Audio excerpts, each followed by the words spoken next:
To that, for all other dependents, you can get $500.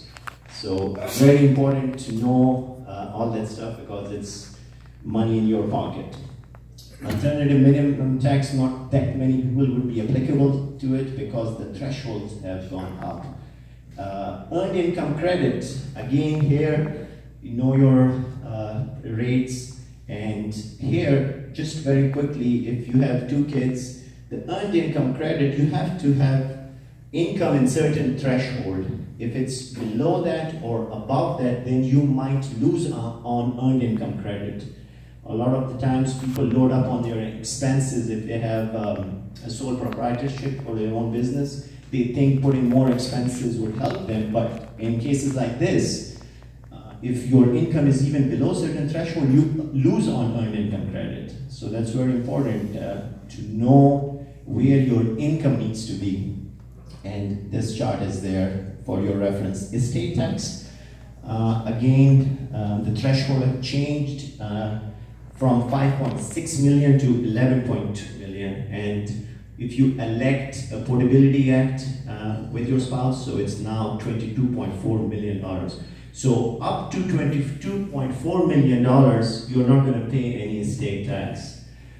So because of that, not that many people would need an estate plan and all that stuff because most of people, their net worth is below that.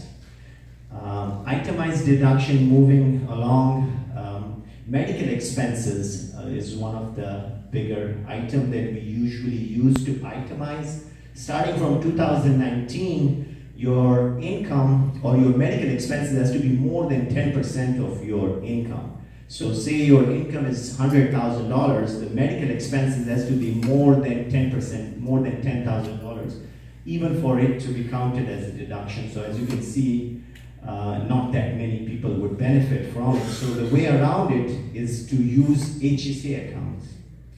HSA accounts are health saving accounts. If you are an individual, you can do that, and it could be deductible expense, or you can use HRA accounts, health reimbursement accounts. That's if you have a business. So normally these medical expenses, all these other expenses are not deductible. So if you have HRA accounts, health reimbursement accounts, your business will reimburse you for these medical expenses, and it will be a business expense, and it's going to be a tax-free income to you. So a win-win situation on both ends. Moving on, real estate taxes, we can only deduct up to $10,000. If your real estate tax is $15,000, you're capped to $10,000. Interest, mortgage interest, you can deduct for loans up to $750,000. It used to be $1 million, now it's $750,000. And line of equity debt interest on that is no longer deductible expense. So considering that the threshold have gone up, not that many people are going to itemize, and the mortgage interest is capped at $750 loan, then if you have an option or where you have extra cash, you want to think about paying off portion of your mortgage, or you have a business debt, then in that case it makes sense to pay off your mortgage because it's not helping you in any way. So might as well pay that off if you have extra cash rather than paying off a business loan, because a business loan you're getting a deduction. So always keep those things in mind, the deductibility of it. If it's benefiting you, then leave it. If it's not, then pay it off if you can. Charitable deduction, you can deduct up to 60% of your income as charitable deduction. And of course, if you are over 70 and a half, you can contribute directly from your IRA into a charitable organization, and it's a tax-free event.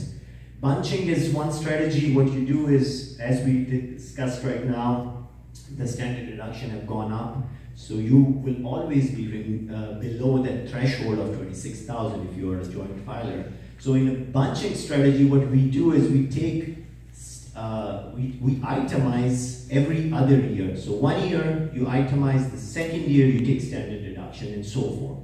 So some of the expenses like discretionary medical expenses, charitable donations, and so forth, you can time them. You can move them into 1 year where you are above the threshold, and you take a standard. You itemize that year, and then in subsequent year you take itemized deduction. So, and then one way to do that is to utilize a donor advisor fund. Donor advisor fund is you make a contribution to a donor advisor fund, and you take a deduction for charitable that year because you want it to be above the threshold. You set up a donor advisor fund, and then in the subsequent year, what you do is, or whenever you want, you can advise the donor advisor fund to make contribution to any charities.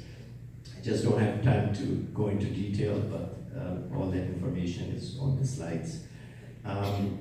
Employee unreimbursed expenses. If you are a W-2 employee and you incur any expenses like mileage and so forth, before you could claim those on your personal return, but now you cannot do that, unfortunately. So again, the only way to take a deduction for those would be have your employer reimburse you for those expenses. It becomes a tax deductible expense for them, and it's a tax-free income for you. Similarly, investment expenses and tax preparation fee are no longer deductible. You can at least allocate tax preparation fee to different schedules that are business related and still take a deduction. On alimony side, it's no longer a taxable event. Education, just very quickly, from your 529 plan, just keep in mind that we were only allowed to use it for colleges, but now going forward you can use a portion of it, or up to $10,000 per child for elementary and secondary schools as well. And there is a good tool.